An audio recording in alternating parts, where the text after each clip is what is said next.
ನಿಗಮ ಮಂಡಳಿ ಅಧಿಕಾರ ಸಿಕ್ಕರೂ ಕಾಂಗ್ರೆಸ್ ಶಾಸಕರಿಗಿಲ್ವ ಸಂತೃಪ್ತಿ? ಜೋಡೆತ್ತು ಸರ್ಕಾರಕ್ಕೆ 135 ಶಾಸಕರ ಬಲ ವರವೋ ಶಾಪವೋ? ಶೆಟ್ಟರ್ ಘರ್ ವಾಪಸಿ ಬಳಿಕ ಕೈಗೆ ಕಾಡ್ತಿದೆಯಾ ಆಪರೇಷನ್ ಕಮಲ ಭೀತಿ? ಇದೇ ಇವತ್ತಿನ ವಿಸ್ತಾರ ವಿಶೇಷ. ನಿಗಮ ಸಂಕಟ.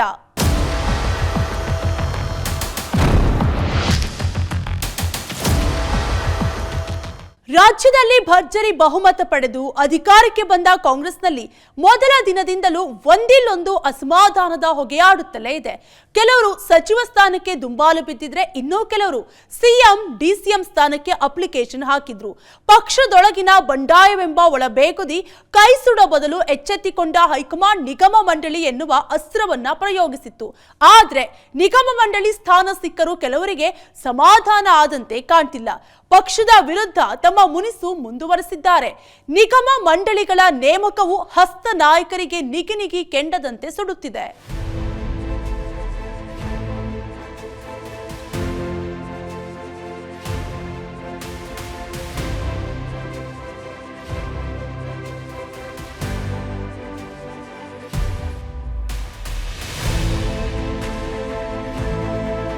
ಅದ್ಯಾಕೋ ಗೊತ್ತಿಲ್ಲ ಕಣ್ರಿ, ಸಿದ್ದರಾಮಯ್ಯ ಡಿಕೆ ಶಿವಕುಮಾರ್ ನೇತೃತ್ವದ ಸರ್ಕಾರ ಅಧಿಕಾರಕ್ಕೆ ಬಂದ ದಿನದಿಂದಲೂ ಅಸಮಾಧಾನ, ಬಂಡಾಯ, ಆಂತರಿಕ ಕಲಹ, ಒಳಬೇಗುದಿ, ಮುನಿಸು, ಮನಸ್ತಾಪ ಎಲ್ಲವೂ ಇನ್ನಿಲ್ಲದಂತೆ ಕಾಡ್ತಿದೆ. ಒಂದರ ಬೆನ್ನ ಹಿಂದೆ ಮತ್ತೊಂದು ಎನ್ನುವಂತೆ ಪಕ್ಷದ ನಾಯಕರ ಭಿನ್ನ ರಾಗಗಳೇ ಹಸ್ತಪಡೆಯ ನಾಯಕರ ಪಾಲಿಗೆ ಮುಳುವಾಗಿ ಬಿಟ್ಟಿದೆ.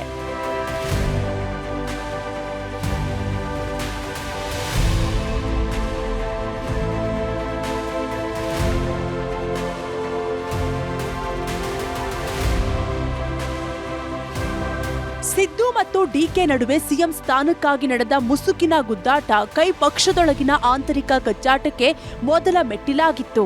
ಆ ಬಳಿಕ ಸಚಿವ ಸ್ಥಾನಕ್ಕೆ ಫೈಟ್, ಹೆಚ್ಚುವರಿ ಡಿಸಿಎಂ ಕೂಗು, ಹೀಗೆ ಸರ್ಕಾರ ರಚನೆಯಾದ ದಿನದಿಂದಲೂ ಇಲ್ಲಿಯ ತನಕವೂ ದಿನವೂ ಒಂದಿಲ್ಲೊಂದು ಅಸಮಾಧಾನ ಕೈ ಮನೆಯಲ್ಲಿ ಆಗಾಗ ಕೇಳಿಬರುತ್ತಿತ್ತು.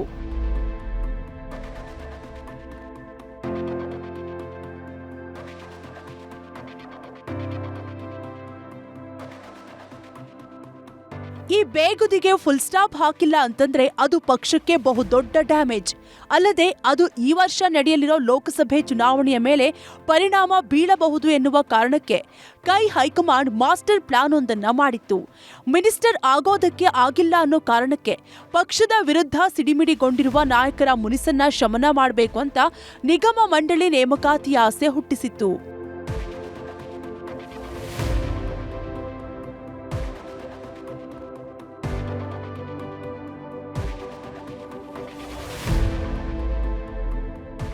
ನಿಗಮ ಮಂಡಳಿ ಸ್ಥಾನ ಸಚಿವ ಸ್ಥಾನದ ಬಳಿಕ ತುಸು ಹೆಚ್ಚೇ ಅಧಿಕಾರವಿರುವ ಹುದ್ದೆ. ರಾಜ್ಯದಲ್ಲಿ ಆಡಳಿತದಲ್ಲಿರುವ ಪಕ್ಷದ ಶಾಸಕರಿಗೆ ಆ ಹುದ್ದೆಯನ್ನ ನೀಡಲಾಗುತ್ತದೆ. ಬಹುತೇಕ ಬಾರಿ ಪಕ್ಷದಲ್ಲಿ ಅಸಮಾಧಾನಗೊಂಡಿರುವ ನಾಯಕರ ಮುನಿಸನ್ನ ಶಮನ ಮಾಡೋದಕ್ಕಾಗಿಯೇ ಆ ಪಕ್ಷದ ನಾಯಕರು ಅಳೆದೂ ತೂಗಿ ಇಂತಹದೊಂದು ಸ್ಥಾನವನ್ನ ಭರ್ತಿ ಮಾಡ್ತಾರೆ.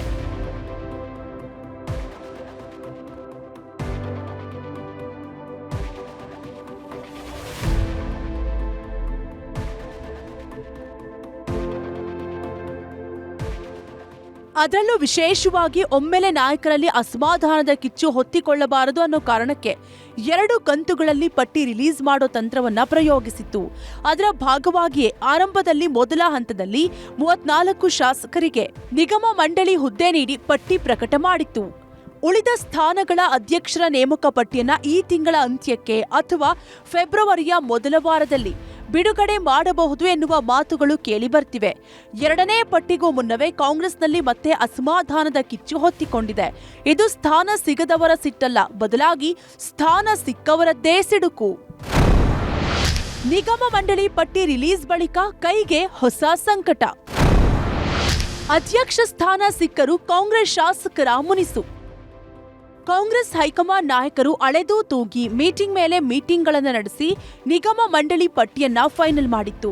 ನಿಗಮದಲ್ಲಿ ಸಚಿವ ಸ್ಥಾನದಿಂದ ವಂಚಿತರಾಗಿರುವ ಶಾಸಕರಿಗೆ ಸ್ಥಾನ ನೀಡಬೇಕು ಅನ್ನೋದು ಸಿದ್ದರಾಮಯ್ಯ ವಾದವಾದ್ರೆ, ಮತ್ತೊಂದು ಕಡೆ ಶಾಸಕರ ಜೊತೆಗೆ ಸಾಮಾನ್ಯ ಕಾರ್ಯಕರ್ತರಿಗೂ ಸ್ಥಾನ ನೀಡಬೇಕೆನ್ನೋದು ಕೆಪಿಸಿಸಿ ಸಾರಥಿಯ ವಾದವಾಗಿತ್ತು. ಹೀಗಾಗಿಯೇ ಒಂದಿಲ್ಲೊಂದು ಕಾರಣಕ್ಕೆ ನಿಗಮ ಮಂಡಳಿ ನೇಮಕ ಮುಂದಕ್ಕೆ ಹೋಗುತ್ತಲೇ ಇತ್ತು.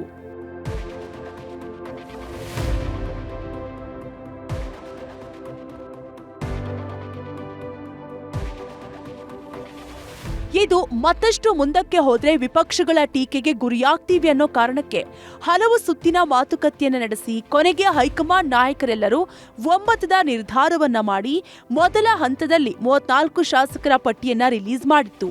ಆಗಲೇ ನೋಡಿ ಕಾಂಗ್ರೆಸ್ಗೆ ಶುರುವಾಗಿದ್ದು ಹೊಸ ಟೆನ್ಷನ್.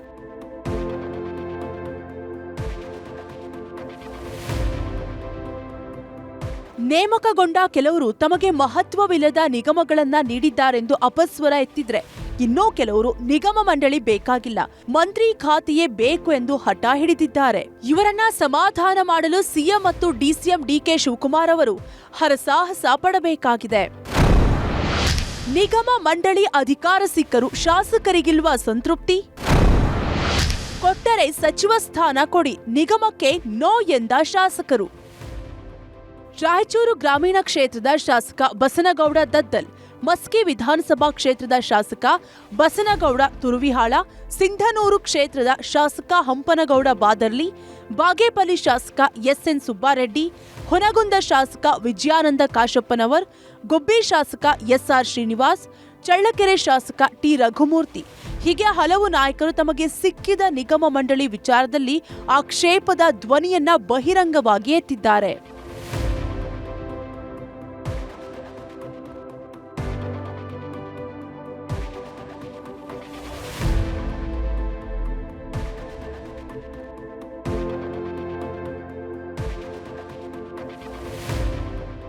ನಾನು ನನ್ನ ಕ್ಷೇತ್ರವನ್ನ ಅಭಿವೃದ್ಧಿ ಮಾಡೋದಕ್ಕೆ ಸಚಿವ ಸ್ಥಾನವನ್ನ ನೀಡಿ ಎಂದು ಕೇಳಿದ್ದೆ ಹೊರತು ಯಾರ ಮನೆಗೂ ಹೋಗಿ ನಿಗಮ ಮಂಡಳಿ ಹುದ್ದೆಯನ್ನ ಕೊಡಿ ಎಂದು ಕೇಳಿರ್ಲಿಲ್ಲ ಎಂದಿದ್ದಾರೆ.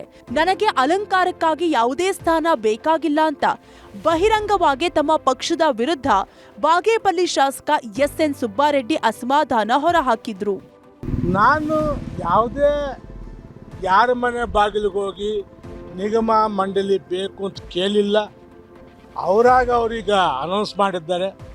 ಆದರೆ ನನಗೆ ಇಷ್ಟ ಇಲ್ಲ. ಕಾರಣ ನನಗೆ ನನ್ನ ಕ್ಷೇತ್ರಕ್ಕೆ ನನ್ನ ಜನತೆಗೆ ಸಹಾಯ ಮಾಡೋ ನಿಟ್ಟಿನಲ್ಲಿ ಅಭಿವೃದ್ಧಿ ಮಾಡೋ ನಿಟ್ಟಿನಲ್ಲಿ ನಾನು ಒಂದು ಸ್ಥಾನ ಕೇಳಿದ್ದೀನಿ ವಿನಃ ಯಾವುದೋ ಅಲಂಕಾರಿಕ ಪ್ರೋಟೋಕಾಲ್ಗೋಸ್ಕರ ನನಗೆ ಯಾವ ಸ್ಥಾನನೂ ಬೇಕಾಗಿಲ್ಲ.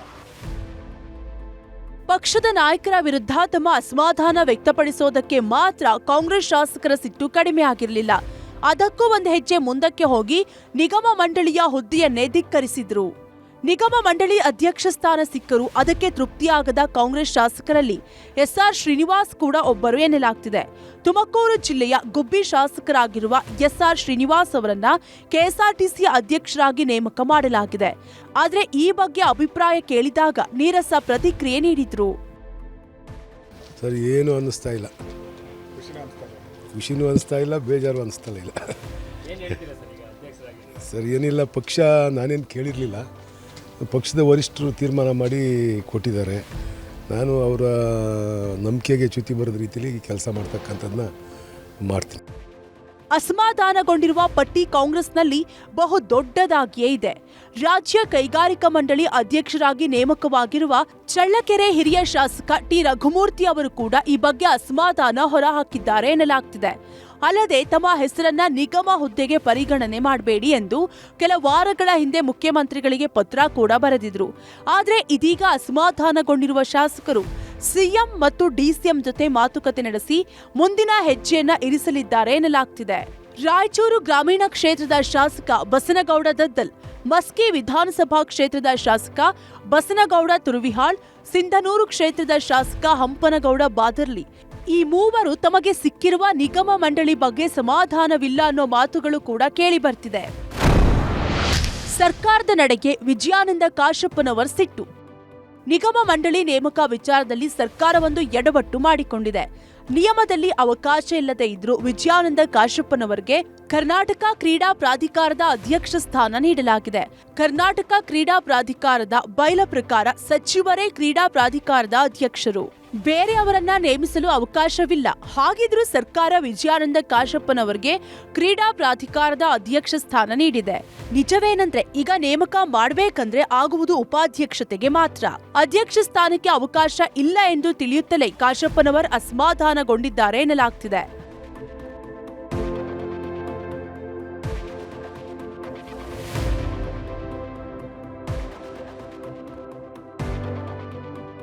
ಈ ನಡುವೆ ಕೆಲವೊಂದು ಶಾಸಕರು ತಮಗೆ ನಿಗಮ ಮಂಡಳಿಗೆ ಅಧ್ಯಕ್ಷತೆ ನೀಡಿರೋದಕ್ಕೆ ಧನ್ಯವಾದ ಹೇಳಲು ಡಿಸಿಎಂ ಡಿಕೆ ಶಿವಕುಮಾರ್ ಅವರನ್ನ ಭೇಟಿಯಾಗಿದ್ದಾರೆ.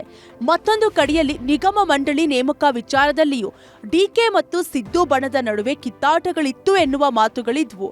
ಆದರೆ ಮೊದಲ ಪಟ್ಟಿಯಲ್ಲಿ ಡಿಕೆಶಿಯ ಬಣವೇ ಮೇಲುಗೈ ಸಾಧಿಸಿದ್ದು, ಮುಂದಿನ ಪಟ್ಟಿಯಲ್ಲಿ ಯಾರ ಕೈ ಮೇಲಾಗುತ್ತದೆ ಎನ್ನೋದು ಕುತೂಹಲ.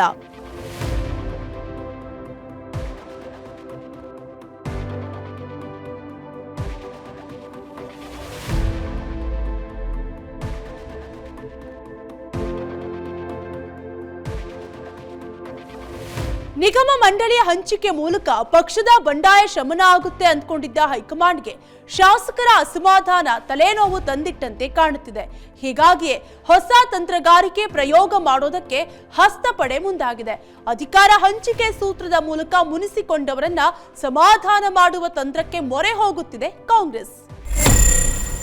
ಶಾಸಕರ ಅಸಮಾಧಾನ ಶಮನಕ್ಕೆ ಕಾಂಗ್ರೆಸ್ ಹೊಸ ಸರ್ಕಸ್. ಅಧಿಕಾರ ಹಂಚಿಕೆ ಸೂತ್ರದ ಮೂಲಕ ಕೈ ಹೊಸ ತಂತ್ರಗಾರಿಕೆ.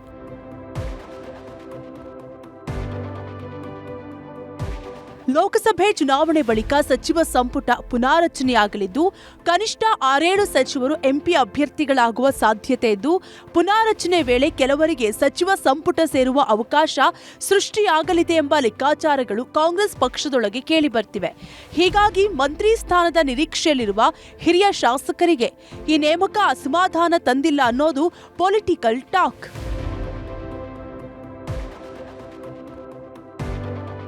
ಸಾಮಾನ್ಯವಾಗಿ ಸಚಿವ ಸ್ಥಾನ ಭರ್ತಿ ಮಾಡುವ ಸಂದರ್ಭದಲ್ಲಿ ಪಕ್ಷದಲ್ಲಿ ಶಾಸಕರು ಈ ರೀತಿಯ ಅಸಮಾಧಾನಗಳನ್ನ ಹೊರಹಾಕುವುದು ಸಾಮಾನ್ಯ.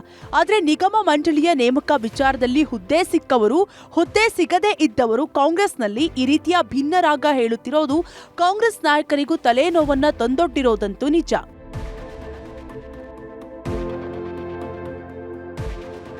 ಈ ಕಾರಣಕ್ಕಾಗಿ ಅನಿಸುತ್ತೆ ಕೆಪಿಸಿಸಿ ಸಾರಥಿ ನಿಗಮ ಮಂಡಳಿ ನೇಮಕ ವಿಚಾರದಲ್ಲಿ ಜಾಣ ಹೆಜ್ಜೆಯನ್ನ ಇಟ್ಟಿರೋದು.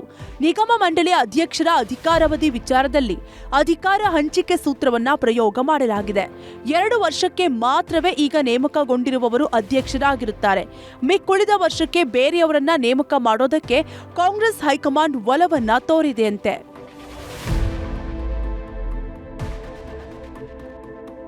ಈ ಬಗ್ಗೆ ಕೆಪಿಸಿಸಿ ಸಾರಥಿಯು ಪ್ರತಿಕ್ರಿಯೆ ನೀಡಿದ್ರು. ಪಕ್ಷಕ್ಕೆ ದುಡಿದ ಎಲ್ಲಾ ಶಾಸಕರು, ಕಾರ್ಯಕರ್ತರಿಗೆ ಅಧಿಕಾರ ಸಿಗಲಿ ಎಂದು ನಿಗಮ ಮಂಡಳಿಗಳಿಗೆ 2 ವರ್ಷ ಅವಧಿಯ ಸೂತ್ರವನ್ನ ಹೈಕಮಾಂಡ್ ಮಾಡಿದೆ ಎಂದು ಹೇಳಿದ್ದಾರೆ. ನಾವು ಬಹಳ ದೀರ್ಘವಾಗಿ ಚರ್ಚೆ ಮಾಡಿ ಕೊಟ್ಟಿದ್ದೀವಿ. ಎಲ್ಲರಿಗೂ ಆಸೆ ಇರ್ತದೆ, ಮಂತ್ರಿ ಆಗಬೇಕು ಅಂತ ಆಸೆ ಇರ್ತದೆ, ದೊಡ್ಡ ದೊಡ್ಡ ಬೋರ್ಡ್ ಬೇಕು ಅಂತ ಆಸೆ ಇರ್ತದೆ. ಕಾಂಗ್ರೆಸ್ ಪಕ್ಷ ಒಂದು ರೆಕಗ್ನಿಷನ್ಗೆ ಕೆಲವರಿಗೆಲ್ಲ ನಾವು ಗುರ್ಸಿದೀವಿ. ತಿರ್ಗಾ ರೊಟೇಷನ್ ಆಗ್ತದೆ. 2 ವರ್ಷ ಮಾತ್ರ ಅಂತ ಹೇಳಿದ್ವಿ. 2 ವರ್ಷ ಆದ್ಮೇಲೆ ಬೇರೆಯವ್ರಿಗೆ ಅವಕಾಶ ಮಾಡಿಕೊಡ್ತೀವಿ ಅಂತ ಹೇಳಿದ್ವಿ. ಏನು ನಾವು ಕಾಂಗ್ರೆಸ್ ಪಕ್ಷ ಸೇವೆ ಮಾಡೋರಿಗೆ ಏನ್ ಕೊಟ್ಟರು ಸೇವೆ ಮಾಡ್ಬೋದು. ಅದರಿಂದ ಯಾರು ಏನು ಗಾಬರಿ ಮಾಡ್ಕೋಬೇಕಾಗಿಲ್ಲ. ಇನ್ನ 100 ಜನ ವರ್ಕರ್ಸ್ಗೆ ಅವಕಾಶ ಮಾಡಿಕೊಡಂತ ಒಂದು ವ್ಯವಸ್ಥೆನ ನಾವು ಮಾಡಿದ್ವಿ. ಈಗ ಫಸ್ಟ್ ಲೈನ್ 39 ಮಾಡಿದ್ವಿ, ತಿರ್ಗಾ ಇನ್ನೊಂದು 39 ಆಗ್ತದೆ. ಇನ್ನು ನಮ್ಮ ಜಿಲ್ಲಾ ಕಾಂಗ್ರೆಸ್ ಅಧ್ಯಕ್ಷಗಳು, ಪ್ರಧಾನ ಕಾರ್ಯದರ್ಶಿಗಳು, ಕೆಲವೆಲ್ಲ ಬ್ಲಾಕ್ ಅಲ್ಲಿ ದುಡಿದಂತವರು, ಕಾರ್ಯಕರ್ತರು ಎಲ್ಲರೂ ಕೂಡ ಇನ್ನ ಮಾಡಬೇಕಾಗಿದೆ. ಸರ್ಕಾರದಲ್ಲಿರುವ ಎಲ್ಲರಿಗೂ ಅವಕಾಶ ಸಿಗಬೇಕು ಅನ್ನೋ ಕಾರಣಕ್ಕೆ ಈ ರೀತಿಯಲ್ಲಿ ನಿರ್ಧಾರವನ್ನ ಕೈಗೊಂಡಿದ್ದೇವೆ ಅಂತ ಕಾಂಗ್ರೆಸ್ ನಾಯಕರೇನೋ ಹೇಳ್ತಿದ್ದಾರೆ. ಆದರೆ ಇದರ ಹಿಂದೆ ಬೇರೆಯದೇ ರಾಜಕೀಯ ನಡೆ ಇದೆ ಅನ್ನೋದನ್ನ ಮಾತ್ರ ಅಲ್ಲಗಳೆಯುವಂತಿಲ್ಲ.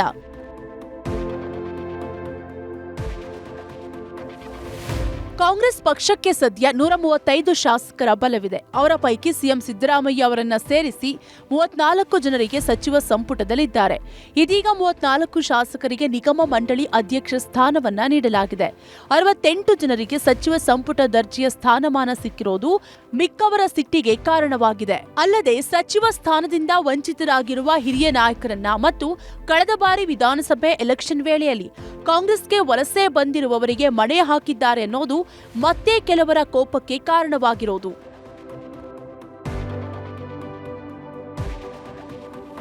ಆದ್ರೆ ಈ ಕೋಪವನ್ನ ತಣಿಸೋದಕ್ಕೆ ಜೋಡೆತ್ತುಗಳು ಮತ್ತೊಂದು ಮಾಸ್ಟರ್ ಪ್ಲಾನ್ ಮಾಡಿದ್ದಾರೆ ಎನ್ನಲಾಗ್ತಿದೆ.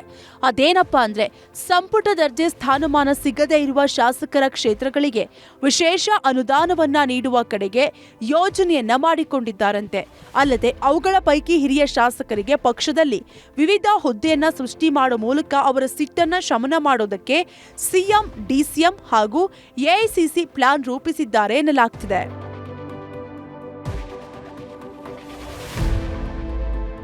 ಒಟ್ಟಿನಲ್ಲಿ ಕಾಂಗ್ರೆಸ್ ಅಧಿಕಾರಕ್ಕೆ ಬಂದ ಬಳಿಕ ಜೋಡೆತ್ತುಗಳು ಯಾವುದೇ ಹೆಜ್ಜೆಯನ್ನ ಇಟ್ಟರೂ ಕೂಡ ಅದು ಉಳಿದವರ ಅಸಮಾಧಾನಕ್ಕೆ ಕಾರಣವಾಗ್ತಿದೆ. ರಾಜ್ಯದಲ್ಲಿ ಅಧಿಕಾರದ ಚುಕ್ಕಾಣಿ ಹಿಡಿಯೋದಕ್ಕೆ 135 ಶಾಸಕರ ಬಲದಿಂದ ಸರ್ಕಾರ ರಚಿಸಿದ್ದೇ ಕಾಂಗ್ರೆಸ್ಗೆ ಶಾಪವಾಯ್ತಾ ಅನ್ನೋ ಪ್ರಶ್ನೆಗಳು ಮೂಡ್ತಿದೆ. 135 ಶಾಸಕರ ಬಲದಿಂದ ಅಧಿಕಾರಕ್ಕೆ ಬಂದ ಕಾಂಗ್ರೆಸ್ ಎಲ್ಲರನ್ನೂ ಒಗ್ಗೂಡಿಸಿಕೊಂಡು ಹೋಗಬೇಕಾದ ಅನಿವಾರ್ಯತೆಯಲ್ಲಿದೆ. ಆದ್ರೆ ಅದು ಅಷ್ಟು ಸುಲಭಕ್ಕೆ ಕೈಗೂಡ್ತಿಲ್ಲ ಅನ್ನೋ ಟೆನ್ಷನ್ ಕಾಂಗ್ರೆಸ್ಸಿಗರದ್ದು. ಮತ್ತೊಂದು ಕಡೆ ಆಪರೇಷನ್ ಕಮಲದ ಭೀತಿ ಕೂಡ ಹಸ್ತಪಡೆಗೆ ಎದುರಾಗಿದೆ. ಜೋಡೆತ್ತು ಸರ್ಕಾರಕ್ಕೆ 135 ಶಾಸಕರ ಬಲ ವರವೋ ಶಾಪವೋ? ಶೆಟ್ಟರ್ ಬೆನ್ನಲ್ಲೇ ಕಾಂಗ್ರೆಸ್ಗೆ ಆಪರೇಷನ್ ಕಮಲದ ಭೀತಿ. ಮೇಲ್ನೋಟಕ್ಕೆ ಕಾಂಗ್ರೆಸ್ನ ಪರಿಸ್ಥಿತಿಯನ್ನ ನೋಡಿದ್ರೆ ಮನೆಯೊಂದು 3 ಬಾಗಿಲು ಎನ್ನುವಂತಾಗಿದೆ. ಒಬ್ಬೊಬ್ಬರದ್ದು ಒಂದೊಂದು ಹಾದಿ, ಒಂದೊಂದು ಹೇಳಿಕೆ. ಇಂತಹ ನಡೆ ರಾಜ್ಯದಲ್ಲಿ ಅಧಿಕಾರದ ಚುಕ್ಕಾಣಿಯನ್ನ ಹಿಡಿದಿರುವ ಪಕ್ಷಕ್ಕೆ ಖಂಡಿತವಾಗಿಯೂ ವರವಾಗುವ ವಿಚಾರವೇನಲ್ಲ. ಆ ಪರಿಸ್ಥಿತಿ ಮುಂದುವರೆದ್ರೆ ಮುಂದಿನ ದಿನಗಳಲ್ಲಿ ಇಡೀ ಸರ್ಕಾರಕ್ಕೆ ಕಂಟಕವಾಗಬಹುದಾದ ಎಲ್ಲಾ ಸಾಧ್ಯತೆಗಳು ಇರುತ್ತವೆ. ಇದೇ ವಿಚಾರ ಸದ್ಯ ರಾಜ್ಯ ಸರ್ಕಾರವನ್ನ ಇಕ್ಕಟ್ಟಿಗೆ ಸಿಲುಕುವಂತೆ ಮಾಡಿರೋದು.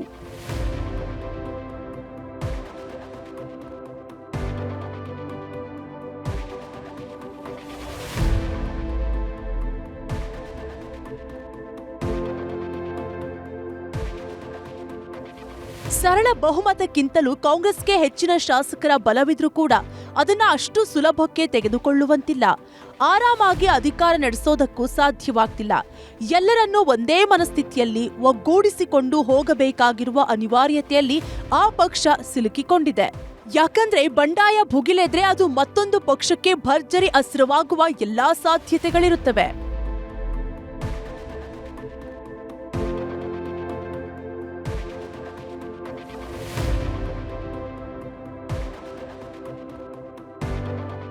ಹೀಗಾಗಿ ಸದ್ಯ ಕಾಂಗ್ರೆಸ್ ಪರಿಸ್ಥಿತಿ ಹೇಗಾಗಿದೆ ಅಂದ್ರೆ, ತಮಗಿರುವ 135 ಶಾಸಕರ ಬಲ ಶಾಪವೋ ವರವೋ ಅನ್ನೋ ಸಂದಿಗ್ಧತೆ ಎದುರಾಗಿದೆ.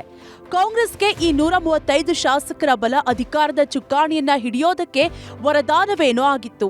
ಆದ್ರೆ ಹೆಚ್ಚಿನ ಶಾಸಕರು, ಸೀಮಿತ ಹುದ್ದೆಗಳು ಇರೋದ್ರಿಂದ 135 ಶಾಸಕರನ್ನ ಸಮಾಧಾನ ಪಡಿಸೋದೇ ಸಿಎಂ ಮತ್ತು ಡಿಸಿಎಂಗೆ ದೊಡ್ಡ ಟಾಸ್ಕ್ ಆದಂತೆ ಆಗಿದೆ.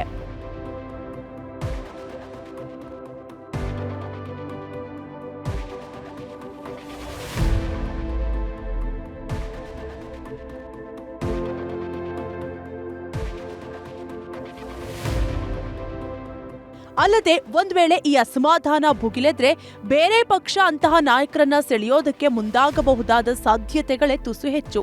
ಹೀಗಾಗಿ ಅಳೆದು ತೂಗಿ ಕಾಂಗ್ರೆಸ್ ಜಾಣ ಹೆಜ್ಜೆಗಳನ್ನ ಇಡುತ್ತಿರೋದು.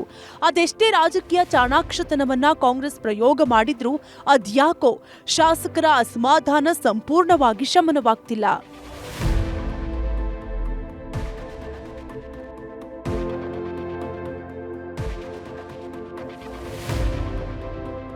ಇದನ್ನೆಲ್ಲ ನೋಡುತ್ತಾ ರಾಜ್ಯ ಬಿಜೆಪಿಯನ್ನು ಸುಮ್ಮನೆ ಕುಳಿತಿಲ್ಲ. ಸಮಯ ನೋಡಿ ಗಾಳ ಹಾಕೋದಕ್ಕೆ ಕಾದು ಕುಳಿತಿದೆ. ಕಾಂಗ್ರೆಸ್ ಪಾಳೆಯದ ಅಸಮಾಧಾನಿತರನ್ನ ತಮ್ಮ ಪಕ್ಷಕ್ಕೆ ಕರೆತರೋದಕ್ಕೆ ತೆರೆಮರೆಯಲ್ಲಿ ಕಸರತ್ತು ನಡೆಯುತ್ತಿದೆ ಎನ್ನಲಾಗ್ತಿದೆ. ಈ ಮೂಲಕ ಸರ್ಕಾರ ಬೀಳಿಸುವ ತಂತ್ರವಲ್ಲದೇ ಇದ್ರೂ ಲೋಕಸಭೆ ಚುನಾವಣೆಯಲ್ಲಿ ಇದನ್ನೇ ಬಂಡವಾಳ ಮಾಡಿಕೊಳ್ಳಬೇಕು ಎನ್ನುವುದು ಕಮಲ ನಾಯಕರ ಚಿಂತನೆ ಎನ್ನಲಾಗ್ತಿದೆ.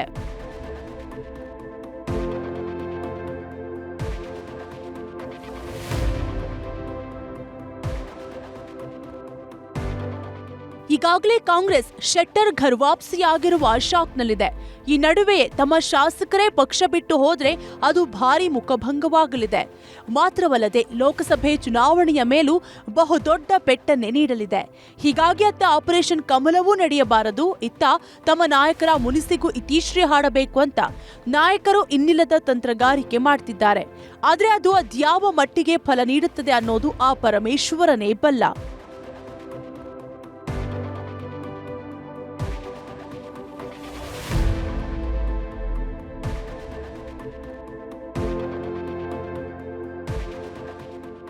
ಒಂದು ಕಡೆಯಲ್ಲಿ ಕಾಂಗ್ರೆಸ್ಗೆ ನಿಗಮ ನೇಮಕವೇ ಕಂಟಕವಾಗಿದೆ. ಇದು ಆಪರೇಷನ್ ಕಮಲಕ್ಕೂ ಆಹಾರವಾಗಬಹುದು ಎನ್ನುವ ಭಯವೂ ಕಾಡ್ತಿದೆ. ಇದಕ್ಕೆಲ್ಲ ಫುಲ್ ಸ್ಟಾಪ್ ಇಡೋದಕ್ಕೆ ಇನ್ನಿಲ್ಲದ ಸರ್ಕಸ್ ಮಾಡ್ತಿದ್ದು ಅದೆಲ್ಲವೂ ಸಕ್ಸಸ್ ಆಗುತ್ತಾ ಅನ್ನೋದೇ ಸದ್ಯದ ಕುತೂಹಲ. ಇದಾಗಿತ್ತು ಈ ಹೊತ್ತಿನ ವಿಶೇಷ ಕಾರ್ಯಕ್ರಮ. ಅನುಕ್ಷಣದ ಸುದ್ದಿಗಾಗಿ ನೋಡ್ತಾ ಇರಿ ವಿಸ್ತಾರ ನ್ಯೂಸ್. ಇದು ನಿಖರ ಜನಪರ. ಅನುಕ್ಷಣದ ಸುದ್ದಿಗಳಿಗಾಗಿ ವಿಸ್ತಾರ ನ್ಯೂಸ್ ಯೂಟ್ಯೂಬ್ ಚಾನೆಲ್ ಸಬ್ಸ್ಕ್ರೈಬ್ ಮಾಡಿ. ಹೊಸ ಸುದ್ದಿಗಳ ನೋಟಿಫಿಕೇಶನ್ಗಾಗಿ ಬೆಲ್ ಐಕಾನ್ ಕ್ಲಿಕ್ ಮಾಡಿ. ಲೇಟೆಸ್ಟ್ ಅಪ್ಡೇಟ್ಸ್ಗಾಗಿ www.vistaranews.com ವೆಬ್ಸೈಟ್ಗೆ ವಿಸಿಟ್ ಮಾಡಿ. ಅಂಗೈಯಲ್ಲೇ ಜಗತ್ತಿನ ಸುದ್ದಿ ತಿಳಿಯಲು ವಿಸ್ತಾರ ನ್ಯೂಸ್ ಕನ್ನಡ ಆಪ್ ಡೌನ್ಲೋಡ್ ಮಾಡಿ.